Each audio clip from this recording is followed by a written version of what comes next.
할렐루야. 아멘. 아멘. 반갑습니다.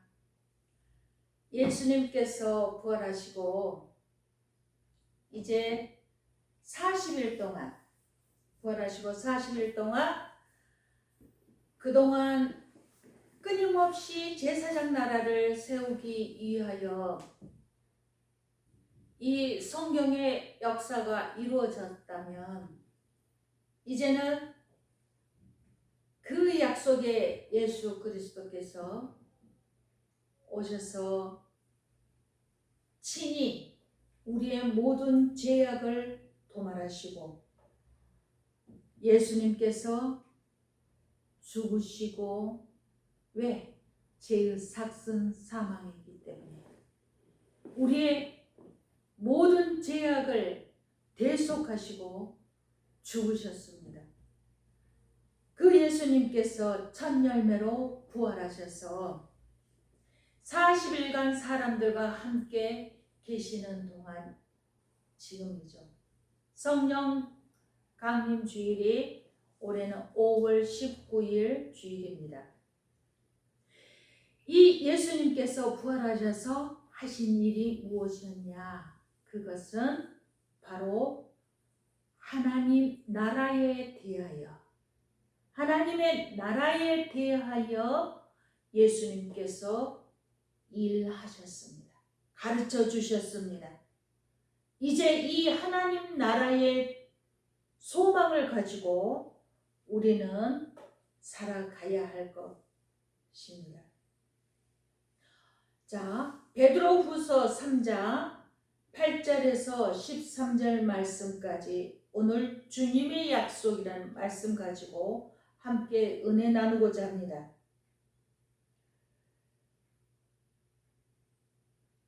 사랑하는 자들아, 주께는 하루가 천년 같고 천년이 하루 같다는 이 한 가지를 잊지 말라. 주의 약속은 어떤 이들이 더디다고 생각하는 것 같이 더딘 것이 아니라 오직 주께서는 너희를 대하여 오래 참으사 아무도 멸망하지 아니하고 다 회개하기에 이르기를 원하시느니라.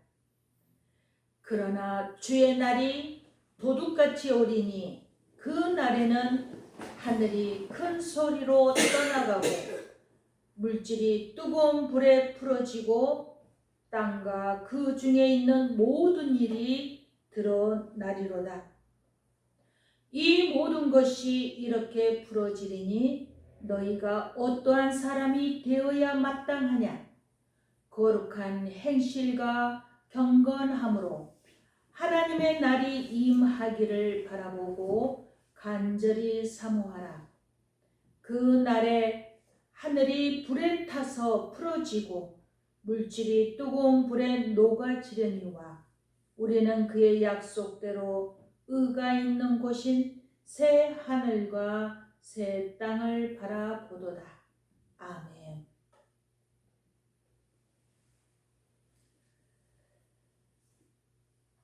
주님의 약속입니다. 주님의 약속은 너무나도 분명한 확실한 약속입니다. 그리고 그 약속은 어떤 이에 더디다고 하는 것과 같이 있지 않냐고 정말로 임박한 주님의 약속입니다. 여러분, 여기 베드로는 누구입니까? 베드로 하면은 우리가 너무나도 많이 언급되어져 있기 때문에 많은 베드로의 역사를 볼 수 있는데 베드로는 어부였습니다. 그리고 그는 예수님께 선택받은 사도였습니다. 그 베드로가 특별히 예수님과 많이 동행했었던 베드로, 야고보, 요한을 볼 수 있습니다. 이 베드로는 얼마나 성질이 급했는지도 모릅니다. 자, 이 베드로는 첫 번째 해변에서 예수님을 만나서 사람을 낳는 어부가 되라 라는 미션을 받으면서 그는 예수님과 3년간 함께 동행했었던 사람입니다. 그리고 베드로의 장모가 열병이 났었을 때 예수님이 고쳐주시는 것을 볼 때 그는 가정을 가진 사람이었음을 알 수 있습니다. 그리고 예수님께서 물 위를 걸으실 때 나도 좀 걷게 해 주십시오 하고 물 위를 걸었던 베드로이기도 합니다. 그러나 주위를 볼 때 그는 빠지고 말았었죠. 그리고 베드로는 위대한 고백을 했던 사람입니다. 예수님께서 십자가에 달리기 전에 변화산에서 또 내려오면서 이들에게, 사도들에게 나의 존재에 대해서 너희가 분명히 알기를 원하셨던 예수님께서 너희는 나를 누구라 하느냐?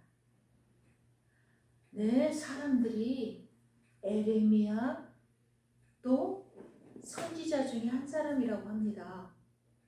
그런데 베드로는 당당하게 주는 그리스도시요 살아계신 하나님의 아들이십니다 라는 고백을 했습니다. 그럴 때 예수님께서는 그에게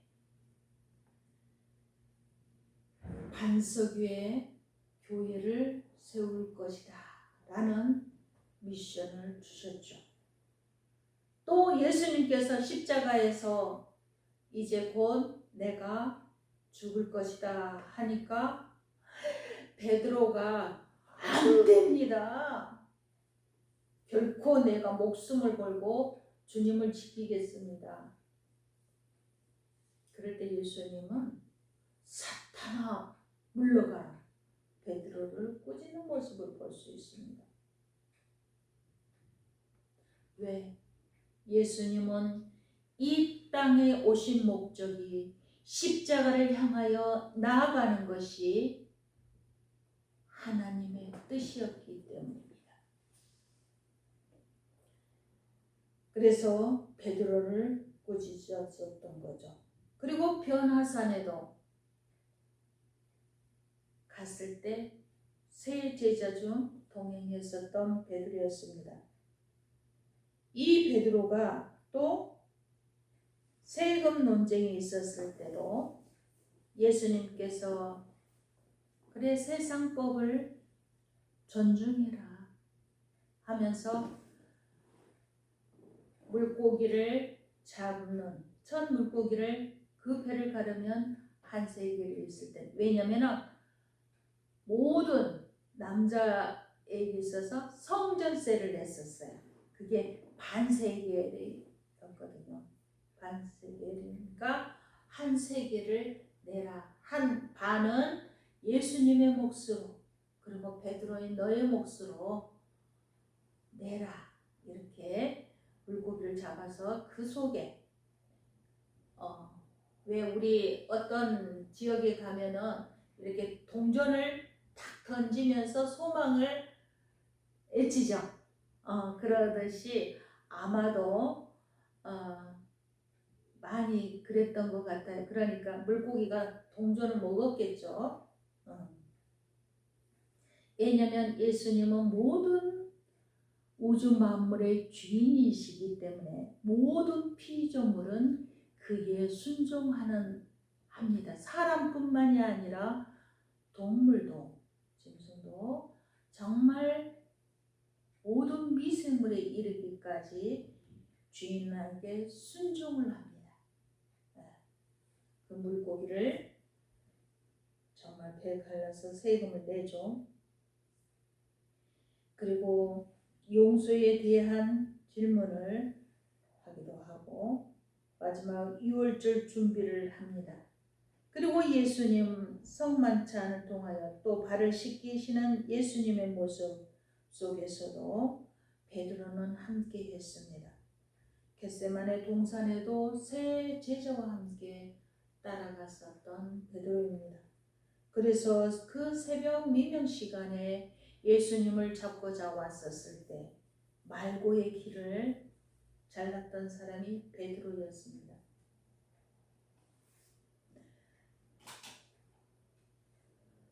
그리고 예수님은 잡혔을 때 베드로는 정말 목숨을 걸고 예수님 지키겠습니다 했었던 이 베드로는 정말 처참할 저주하기까지 3번을 부인합니다. 그리고 그는 예수님과 눈을 마주치고 다시 예수님을 만납니다. 그리고 그에게 예수님께서 내 양을 먹이라 미션을 줍니다. 베드로는 또한 가룟 유다의 배반으로 말미암아 12명에서 1명이 제해졌고 그 12명을 채우기 위하여 마띠아를 세웁니다. 오순절 성령 강림과 또 베드로의 설교를 통하여 우리가 사도행전 전체 28장을 보면은 반은 12장까지 베드로의 사역에 대해서 아주 많이 언급되어 있습니다. 나머지 후반부 13장부터 28장까지는 바울 사도의 행적을 기록했다면 그 앞부분에 있어서 베드로는 미문에 나면서부터 40년 동안 그가 구걸하던 사람이었지만 그가 베드로와 요한이 성전을 향하여 기도하러 가면서 그 사람의 구걸하는 모습을 보고 내 가진 것은 예수 그리스도의 이름으로 일어나 걸으라 할 때 그 나면서 안진병이었던 그 사람은 벌떡 일어나 치유되어지는 역사가 생깁니다. 이렇듯이 베드로는 이제 예수님의 수제자로서 그는 많은 3,000명, 5,000명 이렇게 회개의 역사를 이루는데 그 주인공 앞에 서게 되어지고 우리가 사도행전 15장 같은 데 보면은 첫 교회의 회의가 있어질 때 공회 이루어질 때 그때 수장으로서 예수님의 동생이었던 야고보와 베드로가 수장이었습니다. 수장이었던 이들로 말미암아 교회의 회의가 처음 초대교회에 시작되어지는 모습의 앞에 서 있었던 베드로의 모습을 봅니다. 점점 믿는 사람들이 많아지니까 산헤드린 공회를 통하여서 베드로를 가두게 되어지는 질투하는 그런 모습들을 보고 또 아나니아와 삽비라 이러한 사건 통하여서도 베드로는 함께 개입하고 있습니다. 그리고 그가 사마리아 파송과 전도 사역이 점점 넓어져서 결국은 고넬료의 사건, 그러니까 유대인으로서 이방의 땅을 밟는다는 것은 부정하다고 생각했어요. 그리고 이방인들에게 들어가는 것, 그들과 함께 나누는 것은 부정한 행위라고 봤어요.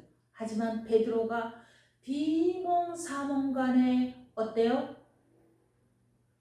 꿈인지 생신지 아주 부정한, 거기는 돼지도 같이 있었겠죠. 한 바구니가 내려오는 거예요. 그것을 먹으라 하니까 하나님 아시잖아요. 저 부정한 거, 왜 율법에 부정한 것을 레위기 11장에 아주 잘 언급되어 있기 때문에 유대인들은 철저히 그것을 지켰던 거예요.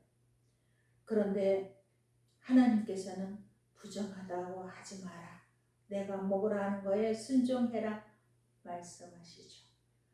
왜냐하면 그 부정한 모든 것들이 다 예수 그리스도로 말미암아 율법을 완성했기 때문에, 심지어 이방인들에게도 돼지고기 먹는 거 어찌하겠습니까?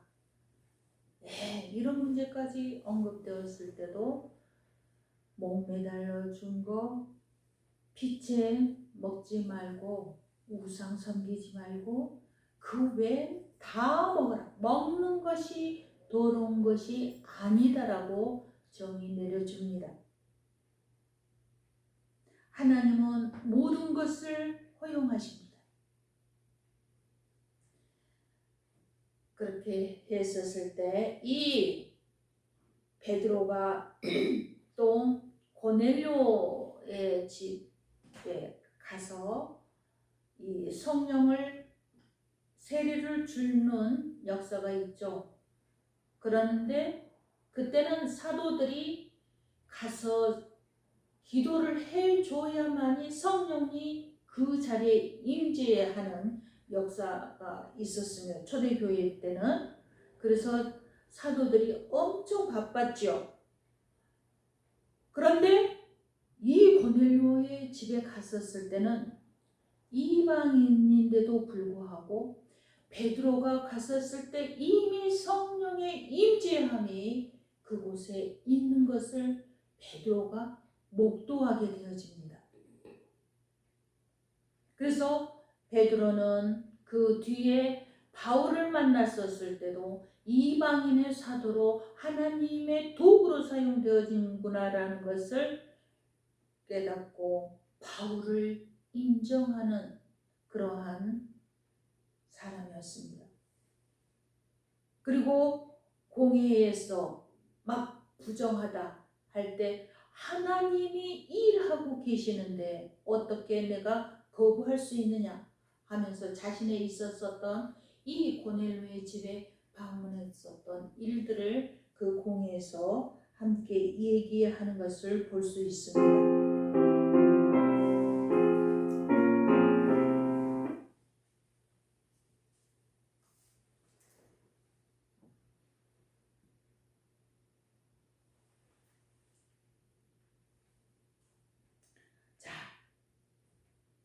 예루살렘 공회야. 그래서 이 베드로는 베드로 전서 후서 신약의 2권을 쓰는 주인공이 됩니다. 자, 베드로의 그 대해서 쭉 훑어봤는데요.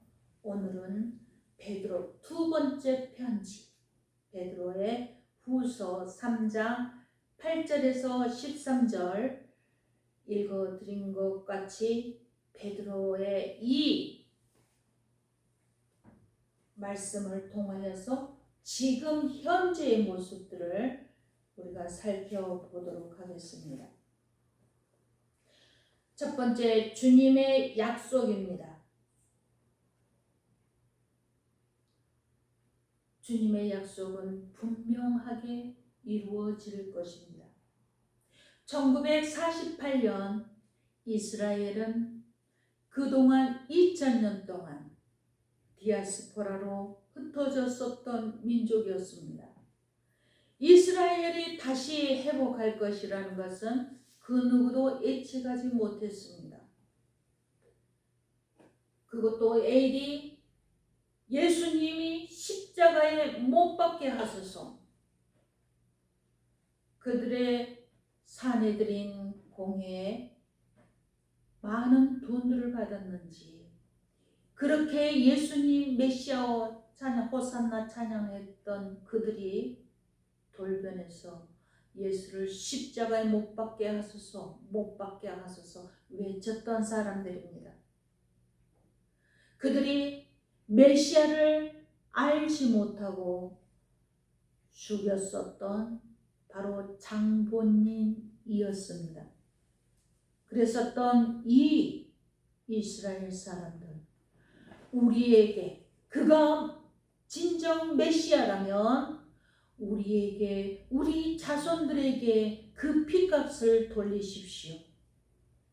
여러분, 말의 씨 굉장히 중요합니다. 말은 참으로 조심해야 합니다. 차라리 내가 감당할 수 없다면 말을 하지 않는 것이 좋습니다. 그러므로 말미암아 이스라엘은 철저히 짓밟혀 흩어지고 예루살렘은, 성전은 다 파괴되어지고 AD 70년 때는 거의 흔적도 남지 않을 정도로 모두가 다 흩어지는 민족이 되었습니다. 그랬던 그들이 2000년이 거의 되어지는 시점에 독립을 했습니다. 많은 사람들이 물었습니다. 예수님, 마지막 때에 어떠한 징조가 있겠습니까? 예수님께서 무화과 나무 잎이 싹이 나거든 그때를 알라. 네, 무화과 나무와 포도나무는 이스라엘을 상징합니다. 무화과 나무에 잎이 났습니다. 1948년 이스라엘은 독립하고 그들은 현자 세 사람을 세워 철저히 시오니즘 사상으로 그들이 온전한 자리매김을, 든든한 힘을 가지기까지 위해서 그 시오니즘 책자에 보면은 공산주의와 민주주의를 만들어냅니다.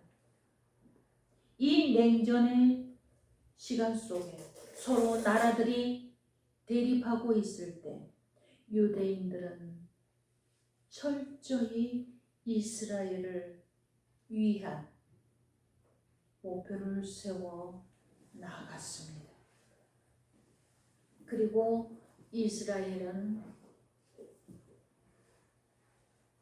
지금 막강한 힘을 가지고 있습니다. 세상의 많은 무대를 좌지우지할 만큼 그들은 힘을 가졌습니다. 그리고 그들은 하지 말아야 할 부분까지도 공격이 시작되었습니다. 그들은 제3성전을 세운 목적이 오실 메시아를 기다립니다. 이 오실 메시아, 그들이 기다린 그 메시아는 자기들을 구원할 자로 생각하고 초림 메시아를 기다립니다. 그러나 성경은 이미 말씀하십니다. 그 메시아는 이미 왔다. 그리고 그는 온 인류를 위하여 모든 죄값을 지불하시고 부활하셔서 첫 열매가 되시고 승천하셔서 내가 다시 오리라 약속했습니다. 네, 그는 이제 왕권을 가지고 왕으로서 이 땅에 오실 것입니다. 그러므로 말미암아 지금 복음을 받아들이는 이 모든 세계, 지금 예수를 믿는 그리스도인은 다시 오실 재림의 예수를 기다립니다. 그리고 유대인들은 초림할 메시아를 기다립니다. 그러나 그들은 신약을 믿지 않기 때문에 예수를 믿지 않습니다. 아이러니하게도요. 로마서에 보면 하나님은 온 감람나무도 내가 아끼지 아니하고 찍어내어 돌감람나무 너를 접붙여 열매 맺게 하였는데 하물며 내가 온 가지를 아끼지 아니하겠느냐. 그렇습니다.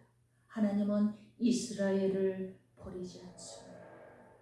이스라엘을 돌이키는, 그들이 회개하고 믿음의 조상 아브라함의 후손, 그리고 다윗의 혈통으로 온 그 우리가 죽였었던 그 예수, 그가 진정 메시아였구나라는 것을 비로소 깨닫게 되어집니다.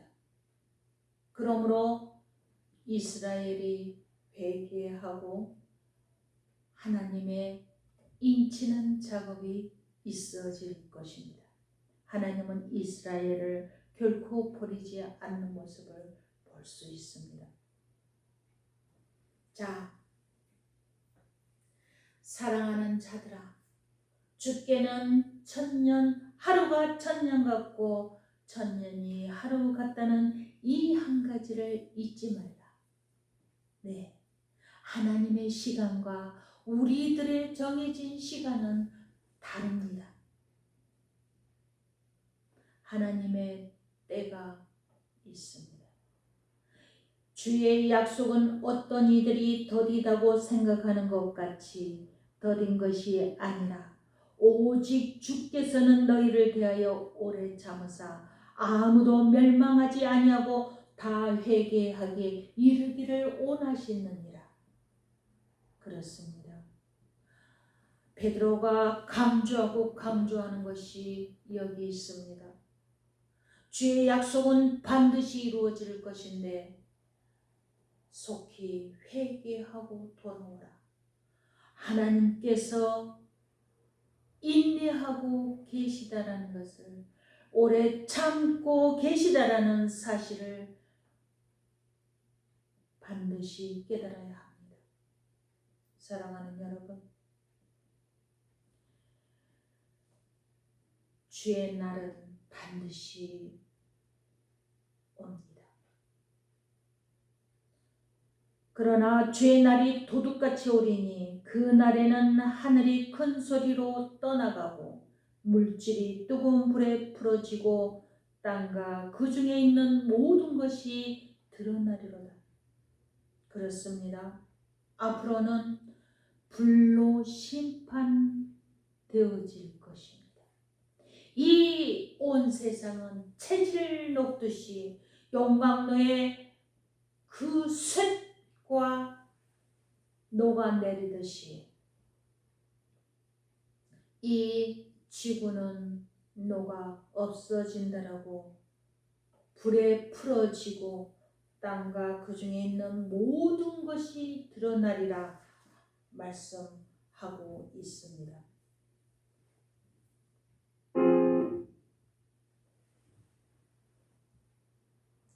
이 모든 것이 이렇게 풀어지리니 너희가 어떠한 사람이 되어야 마땅하냐.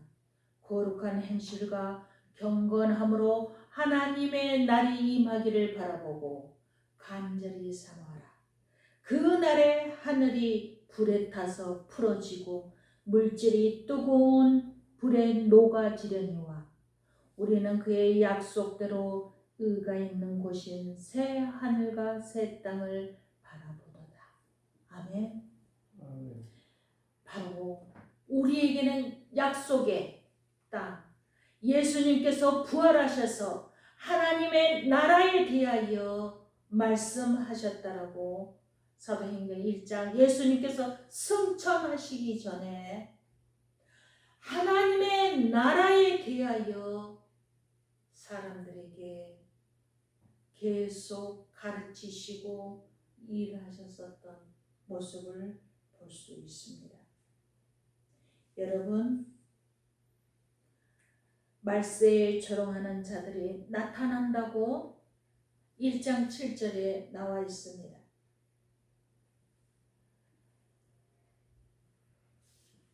3장 3절 한번 보겠습니다. 무엇보다 이것을 알아두십시오. 마지막 때에 조롱하는 자들이 나타나서 전성기를 누릴 것입니다. 그들은 모든 것을 자기들의 보잘것없는 감정 수준으로 끌어내려 그분께서 다시 오겠다고 약속했는데 어찌 된 거요? 우리 조상들이 죽어서 땅에 묻혀 있고 모든 것이 창조 첫날 이래로 그대로 이지 않소. 변한 것이 하나도 없지 않소 하고 조롱할 것입니다. 그러나 그들이 쉽게 잊어버리는 사실이 있습니다. 모든 천체와 이 지구가 오래전 하나님의 말씀을 통해 물로 덮인 혼돈에서 생겨났다는 것입니다. 그런 다음 하나님의 말씀이 다시 홍수로 혼돈을 일으켜 세상을 파멸시켰습니다. 노아 홍수 때이죠. 지금 있는 천체와 지구는 마지막 불심판 때 쓰일 연료입니다. 하나님께서 다시 말씀하실 준비를 하고 계십니다. 하나님을 모독하는 회의론 자들을 심판하고 멸망시키시겠다는 신호를 보내고 계신 것입니다. 그래서 하나님의 심판의 날이 도적같이 이를 것입니다. 17절 그러므로 무법한 자들이 아주 미혹할 것이라고 말씀하는데 이때 우리는 정신을 바짝 차리고 분명히 성령의 인도함 속에 말씀으로 분별하는 삶을 살아야 할 것입니다. 17절 말씀 그러나 친구 여러분, 여러분은 이미 훈계를 잘 받았습니다. 자기 마음대로 떠드는 불의한 교사들로 인해 발을 헛디뎌 넘어지는 일이 없도록 정신을 바짝 차리십시오. 우리 주님이시며 구주이신 예수 그리스도의 은혜와 그분을 아는 지식 안에서 자라가십시오. 영광이 이제부터 영원토록 주님께 있기를 바랍니다. 아멘. 여러분, 이 무법한 자들이 누구입니까? 언어인 댕에서 이 무법천지가 바로 666이라는 숫자입니다. 이 세대가 아닌가 싶습니다. 2장에 베드로후서 2장에 이런 말씀이 있습니다. 거짓 종교 지도자들을 조심하라. 제가 읽어드리겠습니다. 그러나 전에 백성 가운데 거짓 예언자들이 있었던 것처럼 여러분 가운데도 거짓 종교 지도자들이 나타날 것입니다. 여러분, 그들은 은근슬쩍 파괴적인 분열을 일으켜서 여러분을 서로 다투게 하고 생명을 되찾을 기회를 주신 분의 손을 물어뜯게 할 것입니다. 그렇습니다. 저는 한 주일간 마음이 참 무거웠습니다. 목사의 세계 속에서 너무나도 분열이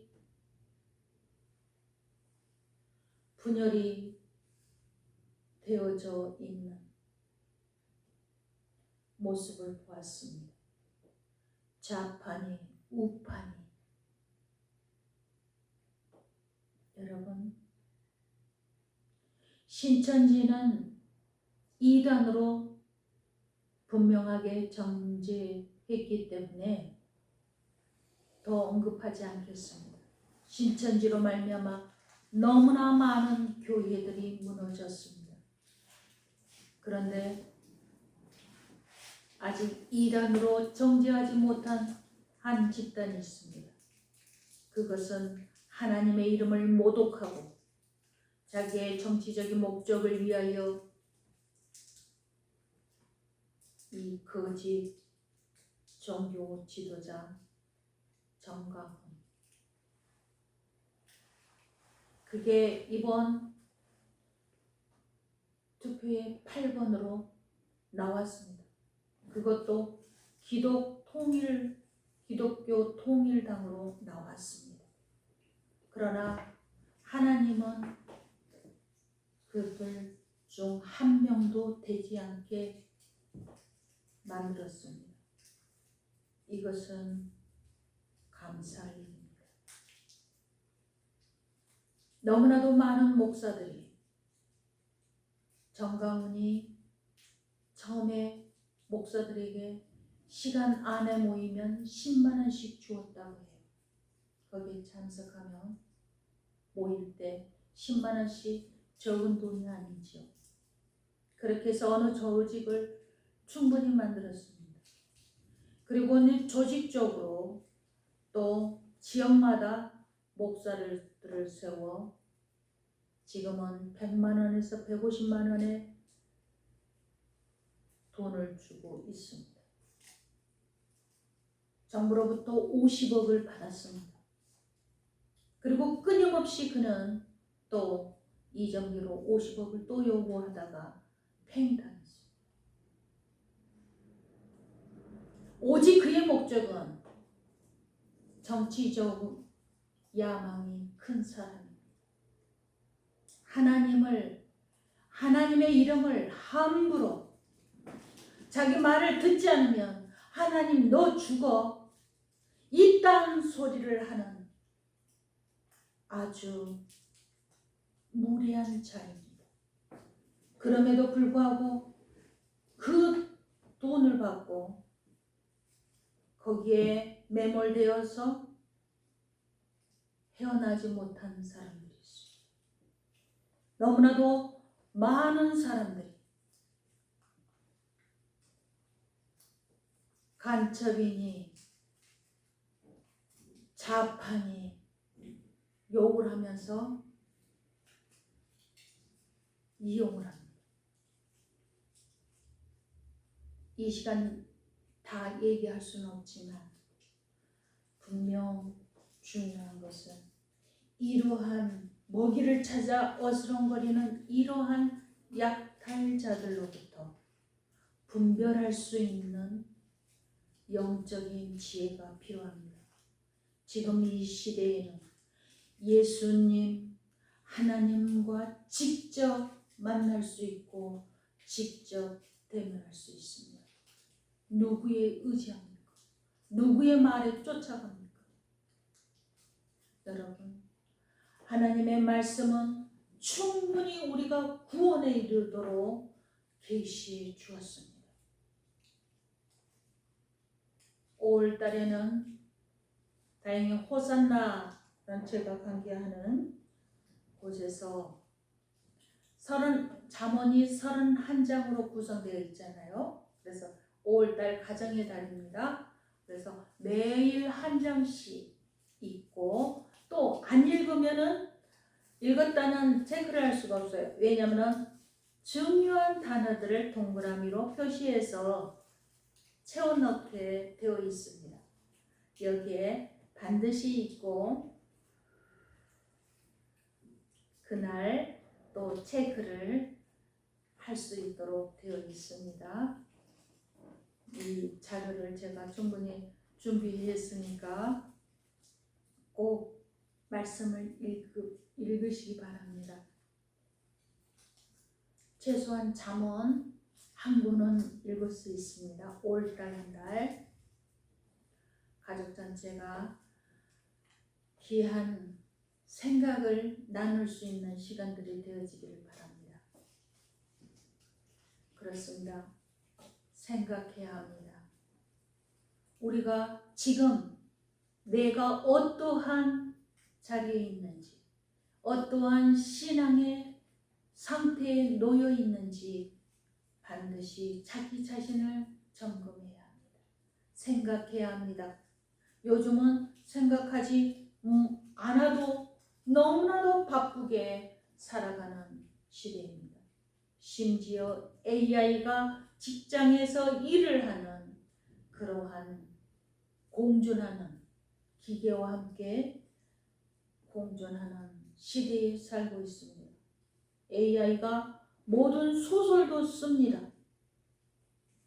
지금 광고를 보면 너무나 예쁜 아이들이 광고하고 있는데 춤추면서 아주 신나게 광고를 하는데 사람이 아닌 AI라는 거죠.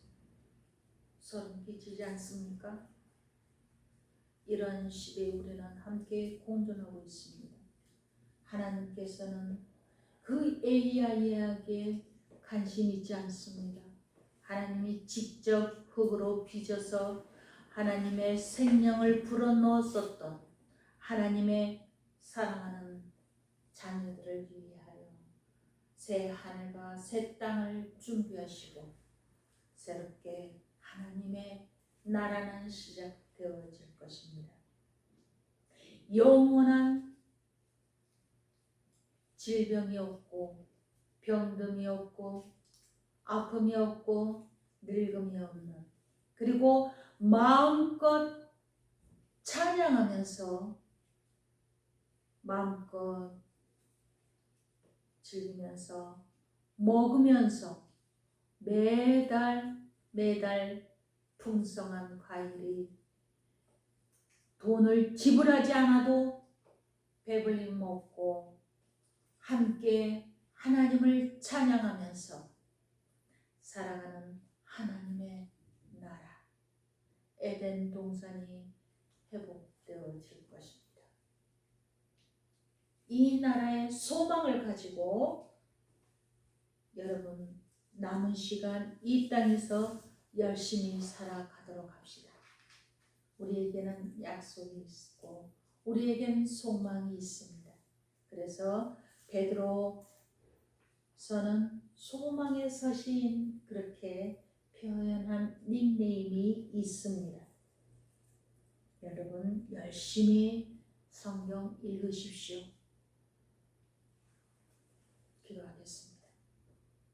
할렐루야. 사랑의 주여 감사합니다. 하나님의 약속은 어떤 이에 더디다고 하는 것이 아니라 하나님이 인내하면서 모두가 회개하고 돌아오기를 기다리시는 하나님의 긍휼하심이 있음을 깨닫고 있는 이 자리에서 바로 주는 나의 그리스도시요 살아계신 하나님이십니다.